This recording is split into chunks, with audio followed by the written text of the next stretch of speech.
राज्य सरकारଙ୍କ बड़ घोषणा मध्याह्न भोजन पाचक पाचिकांक दरमा बढ़िला।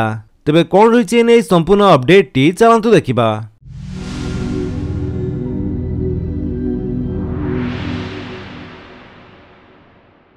पाचक पाचिकांक पई खुशी खबर बढ़िला पारिश्रमिक एने घोषणा करिसंती राज्य सरकार। पीएम पोषण योजना रे कार्यरत पाचक पाचिकांक पारिश्रमिक वृद्धि कर जायछि। पाचक पाचिकांक मासिक पारिश्रमिक 3000 टंका को वृद्धि कर जायछि। पूर्वरु 2000 टंका रहितला। एहा द्वारा 1,12,000 पाचक पाचिका उपकृत हेबे। एथिपई राज्य सरकार वार्षिक 112 कोटी टंका व्यय करिवे। प्रकाश थाउ कि पूर्वरु पाचक पाचिका माने सेमानकर दरमा वृद्धि को नहीं राजरास्ता को ओह्लाइथिले। पूर्व सरकार दरमा वृद्धि नहीं प्रतिश्रुति देइथिले किंतु एहाकु पूरण करिनथिले।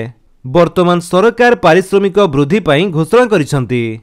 कहि रखुछि कि पूर्वरु सेमानकर दरमा 1000 टंका रहितला किंतु परवर्ती समय रे एहाकु 2000 टंका करा जायथिला। तबे पाचिका माने सेमानकर पारिश्रमिक 8 रु 10,000 करिबा पई दाबी करि आसुथिले। वर्तमान सरकार एहाकु 3000 टंका को वृद्धि करिसंती।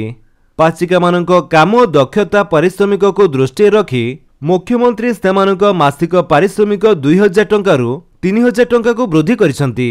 एहा द्वारा राज्य रे नियोजित होइथिबा 1,12,090 जन पाचक और पाचिका उपकृत हेबे।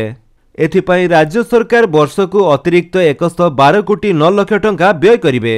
एमाने प्रथम श्रेणी रु अष्टम श्रेणी पर्यंत राज्यर 50,618 स्कूल रे 42,45,000 छात्र छात्री को रंधा खाद्य परिवेषण करुछंती। तो फ्रेंड्स ये थिला आपनक पई किछि अपडेट। जदि आपनक अपडेट टी भल लागिस तले आपण वीडियो को लाइक कर दियंतु, आपनक सांगनक भितरे शेयर करी जणांतु। आउ जदि आपण हम चैनल नुआ चैनल को सब्सक्राइब करी बेल आइकन दबाई ऑल नोटिफिकेशन कर दियंतु ताकि जेते वीडियो अपलोड करिवे आपण देखि परिबे। Thank you for watching.